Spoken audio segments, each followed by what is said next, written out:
Good afternoon, and thank you so much for joining us today. We're excited to share with you details of a new report that we released today called Listen to Your Teacher.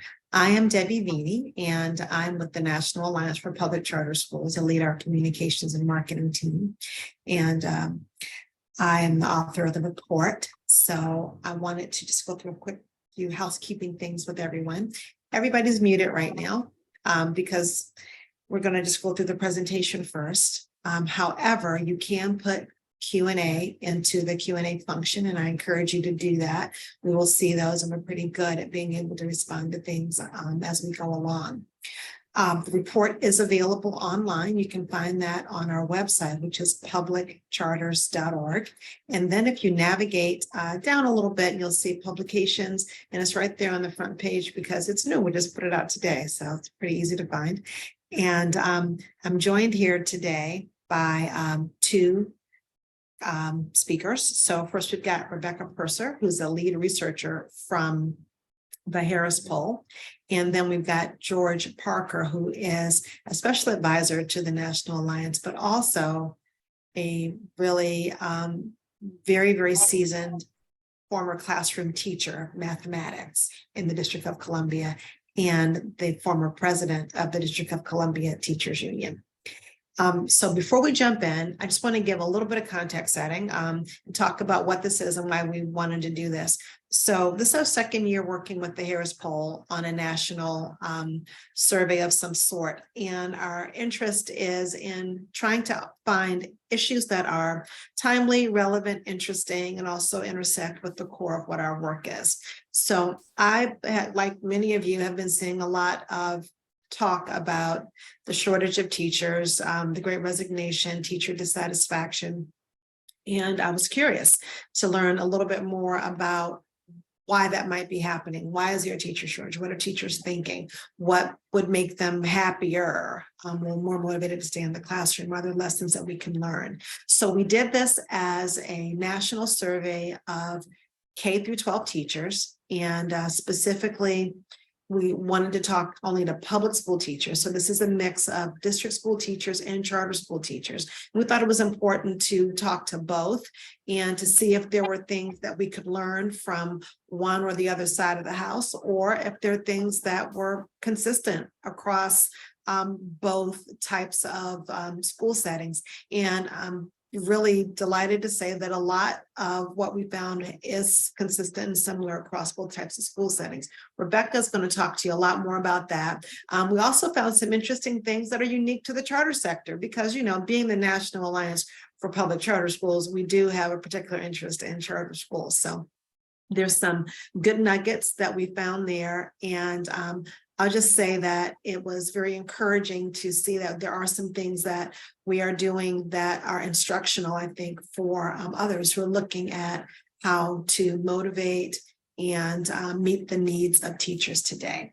So with that said, I'm going to pass off to Ms. Rebecca Purser. Thank you so much for joining us today. Thank you, Debbie. I appreciate that lovely intro, and thanks for having me as well.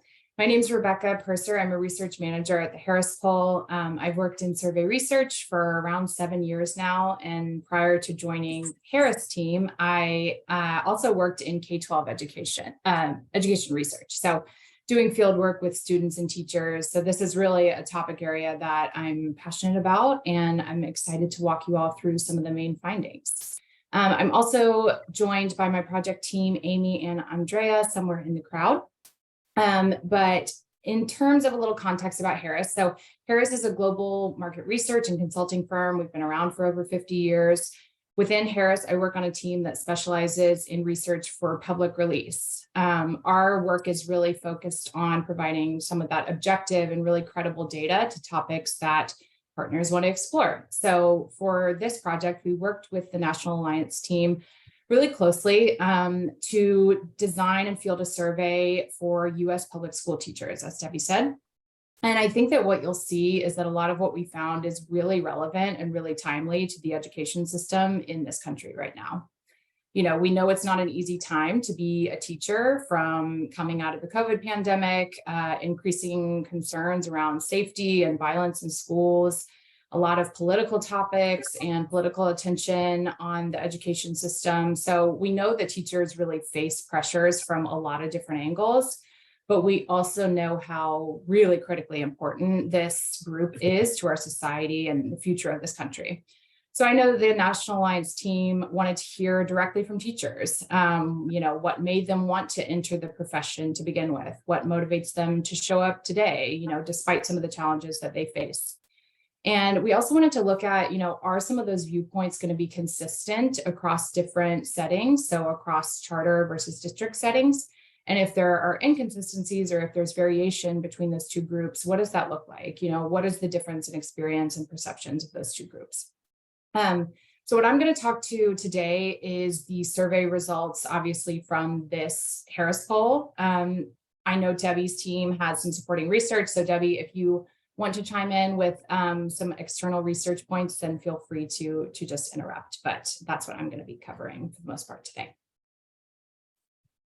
All right, so I want to start with a little lay of the land of the methods. I know there's a lot on this slide, but the important things to pay attention to are who we talk to and how we talk to them. So we surveyed 1,211 US public school teachers. So these were pre-K through 12 teachers. And of that total audience, 811 of those were public district teachers and 400 were public charter teachers. It was a 15-minute online survey conducted on Harris secured servers. And then another important piece is that all of the data in today's deck and also in the report has been weighted to be nationally representative of any and all of the audiences that we're going to speak to. So we weighted the public district audience to NCES known targets of that group. We also weighted the public charter teachers to be representative of public charter teachers in this country. There are going to be times when we talk to the total teacher population, and do not worry, we've also weighted that to be representative of really what that actual real world split is between charter and district teachers. So, we know it's not a 2/3, 1/3 split. We wanted to make sure we had enough to really be able to speak to the experiences of those groups. But the total group has also been weighted to reflect, the actual proportions in America. Right. A little last bit of housekeeping. So there's going to be a lot of data on the slides. It can be a little overwhelming to look at. And some things that we've done to try to make it a little easier on the eyes is reflected in this notation guide. So one thing to pay attention to is the different color coding. So as I said, there's going to be a couple different audiences that we talk about. Any of the total teacher population is going to be reflected. First, it'll say in the upper right-hand corner which audience is on the slide. And in terms of the data points, that'll be reflected in any of these blue colors in the charts. District teachers are in coral, charter teachers are in this teal color.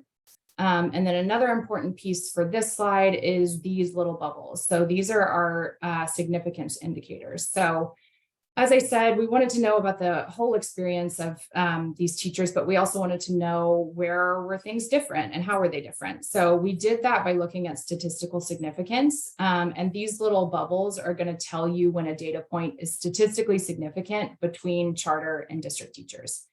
So it'll just help, orient your eye a little bit. I'll be sure to steer the storyline there, but it can help you understand not only like, where is there a difference, but is it a real sticking point? Is it something that's really noteworthy? All right. So let's get into the real meat of these findings. So right off the bat, we can see that public school teachers appear to be pretty largely worried about and wary of their environments. So we've got 9 in 10 American teachers saying that they feel that public education in this country is in crisis mode. They feel that student health is at an all-time low and that their profession is a thankless job that's really becoming more and more unsafe by the day. Little lay of the land here. So this is all public school teachers. These percentages, you'll see these on a couple of slides, is a net. So we were asking teachers how much they agreed with these statements. This is the percentage overall that agrees. And then if you're interested in what, under the hood of agree, what that looks like. We've got strongly agree and somewhat agree here too. You can also obviously assume that the inverse of what these overall percentages are is the percentage that disagrees. Okay, so next we can see that, overall morale also appears to be pretty low among teachers. So we asked teachers how being a teacher in the US has made them feel over the past few years. And the things that really rose to the top were some of these negative sentiments that you'll see on the left here. So feeling overwhelmed, feeling burned out, feeling worried or anxious. And this was particularly strong among district teachers. So you can see these little coral bars and the significance indicators. And you can see that across pretty much all of these more negative sentiments, district teachers were significantly more likely to select some of these items. And on the flip side, we did have positive statements mixed in as well. And while if we look at the overall total, these weren't the ones that came, all the way to the top, there were people who did have some positive sentiments over how teaching has made them feel. And for the most part, these were charter teachers. So you can see how much higher here all of these percentages are for charter teachers, and across the board, charter teachers were more likely to select some of the positive sentiments, and district teachers some of the more negative sentiments. I think that this slide, from what I've gathered, is really not going to be a huge surprise to a lot of the educators in the room. We know that teachers face a lot of challenges, and when we asked them what the top challenges that they faced in their position were, what really rose to the top here was student behavior and discipline issues, followed by unsatisfactory pay. So teachers are really having to spend a considerable amount of their time on things outside of teaching. So they're having to spend about a third of their time with students' mental health and physical health, supporting that, and also with classroom management. And they don't feel like they have some of the mental health resources that they need for both themselves as a teacher and for students. Rebecca, it blew me away. I wasn't expecting to see that. I mean, all I hear a lot about is compensation. Yes. And I absolutely expected that would have been in the top position. Yeah, I agree. And I had a similar level of surprise when I saw how this fell out. And I think that it's, pretty telling because, Debbie, I know that your team pointed this out to us, that a lot of these teachers have told us that they go into the profession because they want to help children learn. So the fact that they're having to spend a lot of their time on behavior and discipline issues and on things outside of teaching, I think will speak to some of the wearing down of teachers over time that we'll get into in a little bit. Mm-hmm. Okay. So given what we've just seen, this might be a bit unsurprising, but across the board, almost 100% of teachers feel that something needs to change in public education in order to recruit and retain teachers. And even if they themselves have not left the profession, the vast majority, they say that they understand why other teachers have left the profession. So again, almost 100% of teachers say that they understand why other teachers have left. And this piece goes really hand in hand with that. So what you see here is we asked teachers whether or not they have previously considered or are currently considering leaving the teaching profession. And this is a pretty stark difference between the two teaching groups. So you can see that over half of charter teachers here say that they have never considered leaving the profession. But if we're looking at the total teacher population, about 2 in 5 say that they are either considering leaving, currently considering, or have considered leaving in the past, compared to only about 25% of charter teachers. So you can see a big difference there between those groups as well. So we've talked about some of the challenges, but what is going to make teachers stay? We know that teacher retention is a big issue in this country. So we wanted to understand, really from teachers, what do they think would keep themselves and their peers motivated to stay in the profession? And this one is, a really resounding finding, which is that nearly 85% of teachers say that higher pay and better benefits would help them feel more motivated. I don't want to disregard the ones that come after that, though, which is also support from school systems and administrators, and also better safety in schools. But I think that this one was also interesting. So as Debbie said, we maybe expected pay to be one of the biggest challenges that teachers said that they faced. But I think that this really ties into how pay is affecting them. So to me, I sort of interpreted this as, at the very least, you can pay us more if we're having to deal with all of these challenges. Okay. And in terms of teachers being involved in decision making. So we can see that really high percentages across the board of all teachers say that they want to be part of problem solving. They want to be part of solutions in education, and they want their voices and opinions to be heard. And they're really wishing that decision makers would listen to them.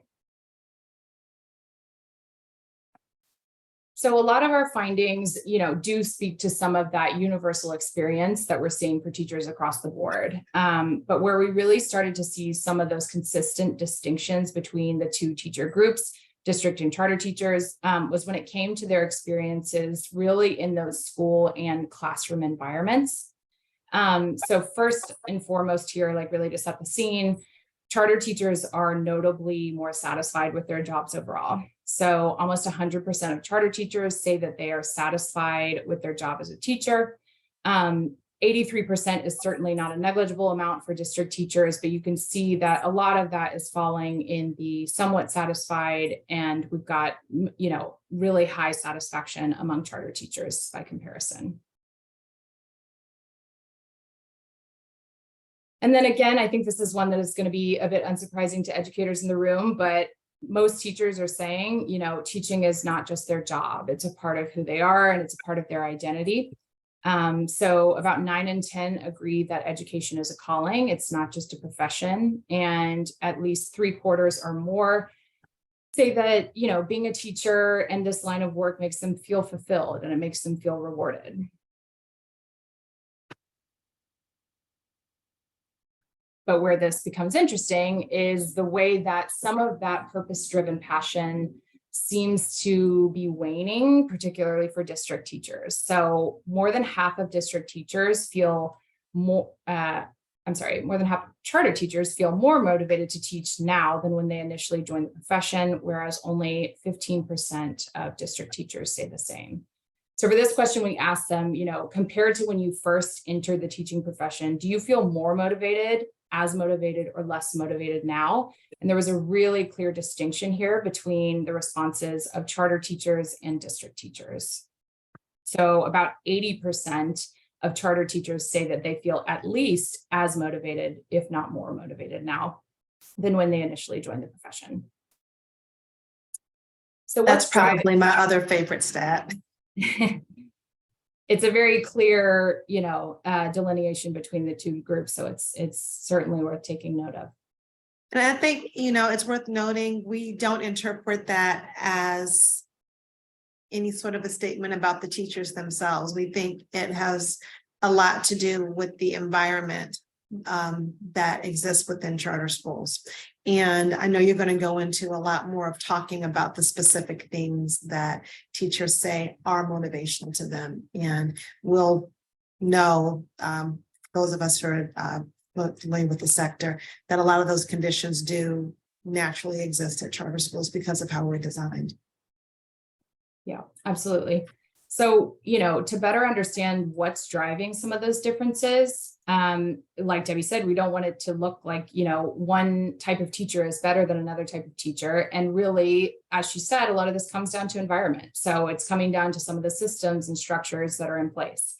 So charter teachers feel more valued by their school administration. They feel like their administrators are receptive to their feedback and their ideas, and they feel like they're given the tools that they need to meet student needs. So you can see higher agreement among charter teachers with some of these statements. All right. And then they also consistently reported higher levels of satisfaction with aspects of both sort of the education process at their school. So these are things like the overall quality of instruction, academic rigor, accountability systems, but also they reported higher satisfaction with really key elements of their individual role as a teacher. So their level of autonomy, their level of creativity and flexibility, adaptability. So you can see a really resounding message here that across the board, charter teachers are more satisfied with these different elements of their role as a teacher. The last section that we wanted to touch on was really that impact of politics in the classroom for teachers. So when it comes to the effects of politics on education, really what we see is that teachers, they do care about politics, but they don't want it to infringe on their ability to teach effectively.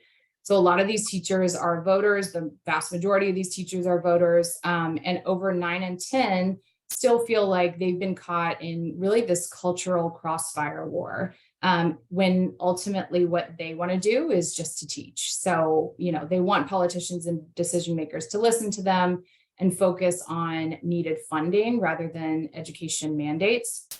And I thought that even this last one down here was very interesting. So like over 80% agree that regardless of political beliefs, among teachers, there's solidarity when it comes to education. Rebecca, it may be worth telling folks about what the split looked like, because we asked them whether they were leaning Democratic, Republican, Independent. It was about evenly split. And so Yes. We found that to be consistent across all political ideologies.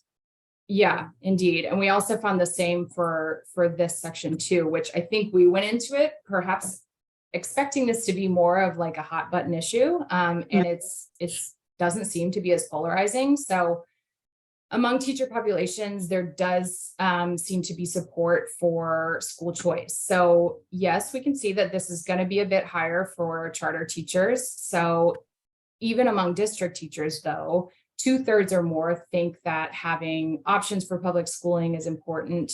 And nearly all teachers agree that, one size does not fit all when it comes to educating students. And same with the previous set of statements. This was actually also consistent across political affiliation, which was pretty interesting. So those were some of our key takeaways from our research. I know Debbie and her team have lots more that they want to discuss and dig into, and there's tons more data in the report, but hopefully this gives you a little teaser and a little sense of some of the main highlights from this research. So I'm also around and happy to answer any questions about methodology or anything else. Awesome. Thank you, Rebecca. So guys, Rebecca is, she's the brains behind all the data and research, and she will help us to crunch numbers if we need, or she can dig into our data files and answer questions if you're curious about something that maybe you don't see in here. But I want to jump immediately into talking with George Parker. Welcome, George. Thank you so much for being with us this afternoon. Thank you, Debbie. Good to be here. Awesome, awesome. Okay, so you are a former teacher. And I want to know, when you saw the results of the survey, was there anything in there that was surprising to you, or did you feel like it pretty much resonated with your own experience? Actually, there was nothing in the survey particularly that surprised me. I guess the biggest surprise is finally recognizing that teachers are such an important component of successfully educating our students. First of all, I want to just commend the Alliance for actually doing this survey, because I think so often teachers have been left out of the decision-making process. So I guess my surprise is just that we're finally putting teachers' views at the top. And I think this survey says that. I don't think it's necessarily surprising to me. More so is confirmation of what I have believed for the last 20 or more years after teaching for 33 years in the District of Columbia Public Schools and also being a union president. I have known this for a long time. The difficulty is getting people to respond to it. I find that the report is pretty accurate with teachers that I'm still in contact with, that this report is pretty accurate about teachers' beliefs and et cetera. So I think one of the things that was a little standout and surprising to me was the number and percentage of teachers who actually support school choice. Because having been a former union president, I'm well aware that unions pretty much are not supportive of charter schools expansion. But to see that teachers really are, they really care about parents having an opportunity in more than one option for educating their children. I was glad to see that teachers, whether they are charter or whether they are traditional public school teachers, believe that parents deserve more options. And I like that a lot. I love that teachers feel the same. I mean, well, that kind of makes sense, though, when you think about the fact that teachers are like people. They live next door to us and in our communities. They have children. They may send their kids to different types of schools. And I was also really, shouldn't have been surprised, but pleased to see that there's a lot of fluidity amongst the different types of schools. And so 40% of charter school teachers formerly worked at district schools. And Rebecca is going to give me their exact number on this, but I think it's something like 20% of district school teachers used to work at charter schools as well. So there's movement back and forth. Awesome. So I want to talk to you about one of my favorite data points in here, which was about behavioral issues in the classroom. Okay, so as I said, that completely floored me. That is not what I expected to see. I expected to see that compensation would have outpaced everything as a concern amongst teachers. So you said you weren't surprised by anything. That didn't surprise you? You didn't expect for compensation to come in as the number one thing? No, I didn't. And I'll tell you why. When I was president of the DC Teachers Union, we did surveys annually and this was just teachers in DC, so I can't transfer that to national teachers, but every year, and I was president of the DC Teachers Union for 6 years, each year we conducted a survey of teachers of their most important issues. And this was like over 10 years ago. And I thought salary and other things would be number one. The number one consideration for teachers were always student behavior and student discipline. But it also was one of the issues that I considered the big elephant in the room that negatively impacts the quality of education that teachers can provide that no one wants to talk about. Now, why do you think nobody wants to talk about it? Because no one has solutions. It's a very difficult problem to solve, and it requires some political strength. For example, and looking at the numbers, and our numbers in DC when I was union president, teachers would indicate that they spend roughly 20% of their classroom time addressing student behavior and et cetera. Just being a mathematician, I can't help but just convert that to facts, right? Can't help it. So bear with me. But I taught middle school, right? And in our middle school classes at that time, it was usually your classes ran 45 or 50 minutes. So let's say if you have a 45-minute class period, if a teacher is spending 20% of his or her time addressing student discipline, that's 9 minutes per class period. So on a 5-day class week, you're talking about 45 minutes, an entire class period that students lose of classroom instruction because the teacher has to spend 20% of their time dealing with student discipline. If you look at that over a 180-day school year, that means kids are losing 36 days of classroom instruction. So if you're in a middle school math class and your teacher's spending 20% of his or her time dealing with discipline, out of that 180-day school year, that student is missing 36 days of classroom instruction in mathematics. When you look at that in that terms, you can see the contributing factor that lack of discipline plays in terms of our student performance. If we could just get a handle and have a measure of what is the minimum classroom environment that is needed for quality teaching and learning to go forth, that would be a great thing. because I'm a firm believer that the quality of the learning environment is going to definitely impact the quality of teaching and learning that goes on. I am so happy that this has been brought to the forefront and that we sooner or later will have to deal with it. Wow. I'd not heard it calculated in that way, but of course, Mr. Math teacher, mathematician would do that like real quickly right on the spot. I'd not heard it calculated that way, but that's really powerful when you talk about losing 36 days of instructional Yeah, time. because if you said to a parent, listen, your child is out of 180 days of math instruction, your child is going to lose the equivalent of 36 days due to student behavior. Parents would be concerned. I come from the philosophy that every child has the right to a quality education, but no child has the right to deny other children within that classroom the opportunity for a quality education as well. One of the things as I talk to teachers, and we talked about, well, what are the solutions?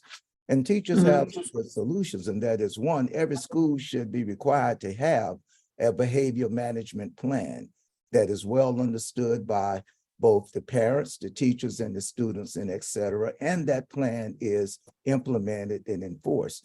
Now, it may require, and this is where it gets tough politically, that we establish some alternative learning environments for K-12 education for those students who cannot conform to the minimum standard of classroom environment. We need to create classroom environments, maybe in alternative schools or et cetera, that can meet the needs of those students. That's a big political issue that a lot of politicians do not want to confront because it requires spending money. It requires bringing in additional resources for kids who may have some problems adjusting to the regular classroom environment. But we need to take a look at it because 20% of a teacher's time being lost from classroom instruction, that is a lot of time. If we can get a handle on this, we can immediately increase student performance and outcomes. And immediately increase teacher satisfaction. And, yes, you know, yeah, that's another really important point. So I'm gonna touch on this. And we're gonna move off of the student discipline issue in a second, but so many charter schools have zero tolerance for violent behavior, things like that. And I wonder, I know that a number of parents seek out schools specifically for that because they want that sort of a learning environment that feels safe, where, you know, the kids aren't being bullied and there's zero violence in the classroom or on the school campus. Do you think that teachers seek out a school like that too, for similar reasons? I think teachers would prefer a school that has a good learning environment, which would include discipline. Of course, it would include resources and et cetera. I think charter schools may have somewhat of a slight advantage because they have more independence in terms of addressing student behavior and other immediate concerns. Whereas it's been my experience in terms of district school systems, they are trying to turn around the Titanic as opposed to a small boat. So they set disciplinary procedures that represent 140, 70, 80, ever how many schools in their district, which means it doesn't leave very much for individual schools to utilize their own creativity in addressing disciplinary issues. But I think that all teachers would just love to teach, and want to seriously decrease that amount of time that is used to deal with student discipline. I think school districts have to accept the reality that the going to detention, temporary suspension, and expulsion are not the solutions in the entirety. We have to do some intervention measures, and those intervention measures may require spending money and bringing in more resources and building some alternative learning environments and settings for those students who can't conform to a normalized classroom environment. Thank you for that. I'm going to pivot over. I want to talk to you a little bit about the culture wars. So and Rebecca, I may pull you into this a little bit too. I was pleasantly but surprised to see that across all different types of teachers in different settings, that there was near like universal distaste and dislike for being pulled into the culture wars and having politics brought into the classroom. Did that surprise you, George? Because remember, there's two sides of this, right? So the culture wars are wars because there's two sides of it. So there are people on one side of the issue and people on the other side of the issue. And I might have expected that maybe some people like getting a little spicy with some politics in the classroom, and maybe some others did not. Did that surprise you at all? Not really. I think teachers, the one thing that I feel very, very good about teachers is that teachers are committed. I saw earlier in the survey where it said teachers see teaching as a calling and not just a job.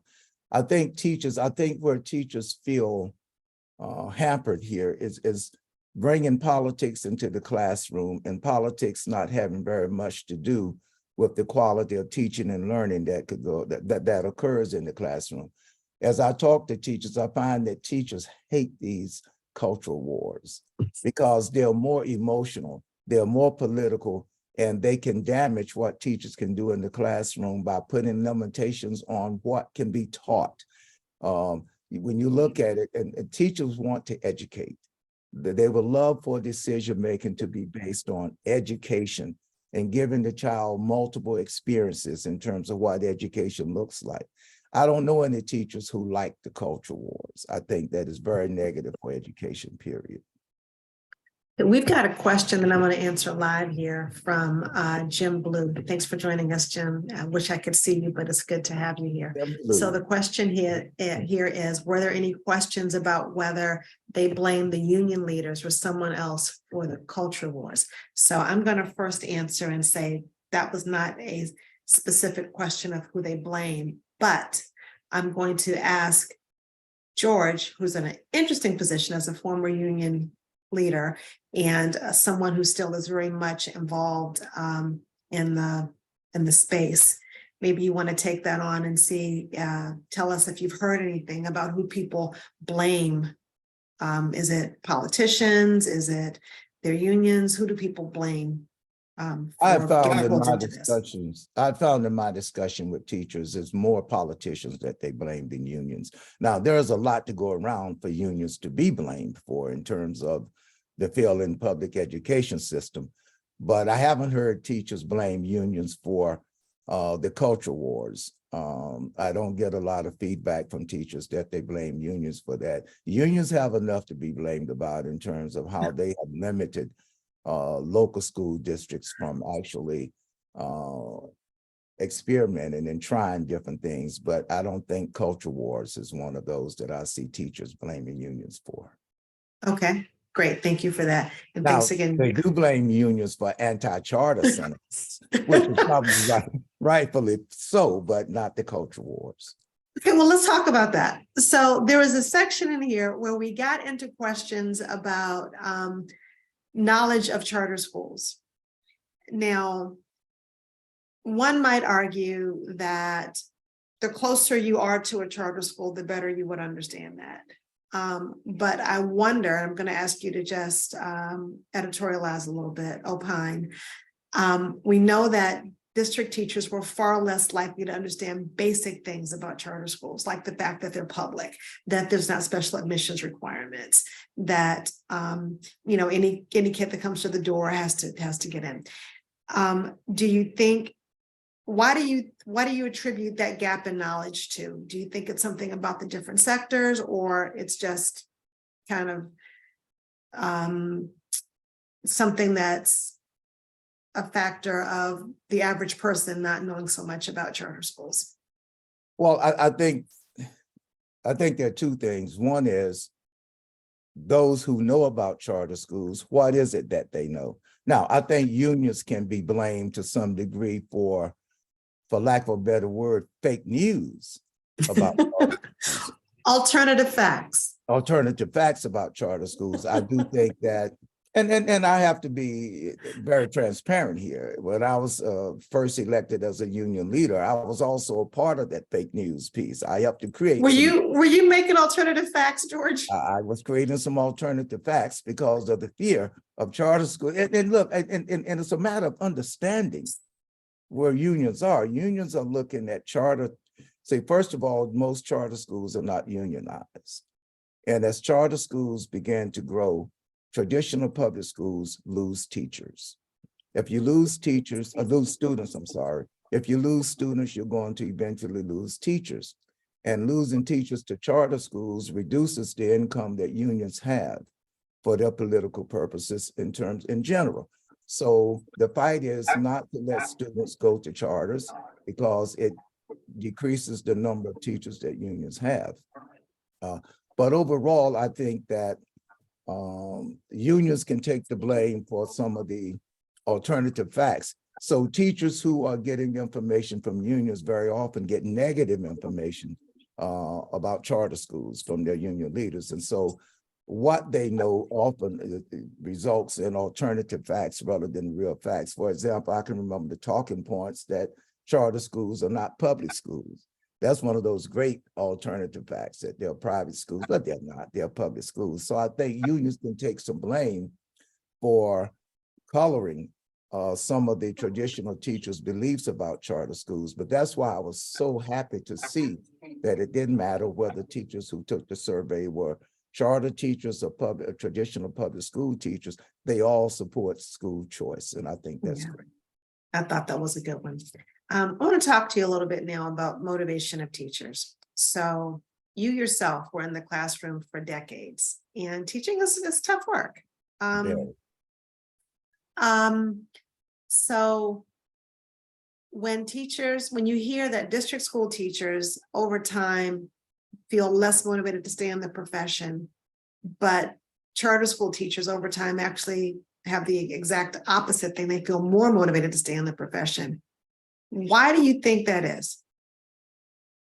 I think it has to do with job satisfaction and in terms of the charter teachers being more satisfied. But I think also charter schools, I think teachers have more freedom. One of the things I found in traditional public schools, and I get it because you have one board of education that's making policy for all of the schools. And very often, I find that in traditional public schools, from principals to superintendents to teachers, it's about following the policy. Mm-hmm. And the policy is not necessarily designed to fit your particular school. The policy is designed to fit all of the schools. And so it's very difficult to tailor your particular school or for a principal to have the authority to tailor his or her particular school to the needs of the children. They have to tailor their school to the policies of the district. Whereas I think with charter schools, because they're smaller, they don't have a lot of bureaucracy, they can immediately address problems. So I think that that's one of the decided advantages that traditional public schools have, that teachers are more limited in terms of their creativity in their classroom. They don't have as much individuality and ability to affect policy as you do in the charter school. All right, I want to talk about compensation again. So as a union president, one of the things that you certainly negotiated for was pay for teachers. I'm very proud of that. And I'm certain that you're very beloved for that. Yeah. So when you hear that it's actually some other thing, we talked about discipline, but there were other things too, like feeling valued, feeling heard by your administration and so forth. Would you change the types of things that would you mix that up a little bit if you were in that role again? You were thinking about what to negotiate for on behalf of teachers to help them to be more motivated or happy in the classroom. Would you switch that up at all? I think I'd do the same. My goal was to include it all. I think that, of course, during the time that I think we negotiated what I consider a very groundbreaking contract. But the goal was to also get teachers paid well And accountability was increased as well in terms of, you want teachers to do the job, but also support. And I think support is important. I think that the money doesn't mean as much if you are unhappy going to work every day.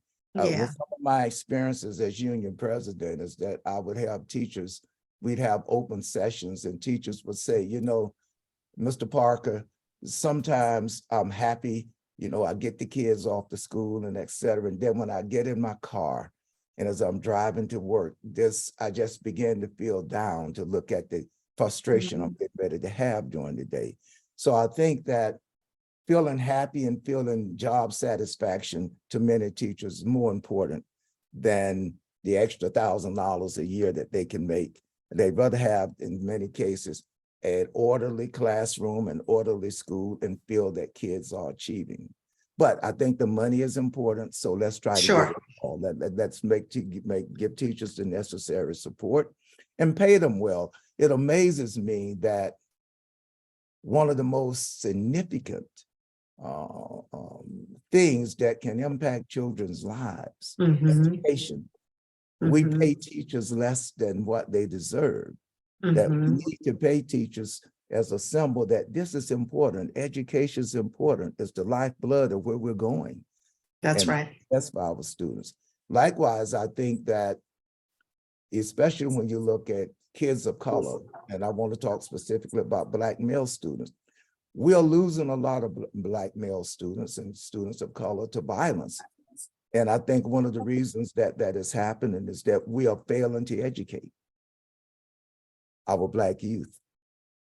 Our failure to educate effectively has ramifications. And a lot of that is that a lot of our kids are turned off to school and they're going into the streets and find alternative ways of making a living. Wow. Well, thank you for that, George. I am going to wrap us up shortly, unless there are additional questions that come in to our chat. And I would be delighted to give you the last word. So you might give us some thoughts in your words about why we need to listen to our teachers and what we can take away from this. Oh my God, listen to the teacher. I think this is a great topic. But I think it also just makes sense, right? Teachers, other than parents, teachers are the closest to the student. I don't see how we can transform our public education system into one that is filled with quality teaching and learning unless you're going to take the voice of the teachers. I always give this example is that school districts have a tendency to develop a Rolls Royce, right? Just beautiful Rolls Royce, the school district. And then, but they don't talk to the drivers, who are the teachers, right? They create all of these policies and never include the voice of the teachers, those who have to implement these policies, and talk to them before you set these policies. And as a result, you got this beautiful Rolls Royce sitting there and you're still trying to find someone who can drive it.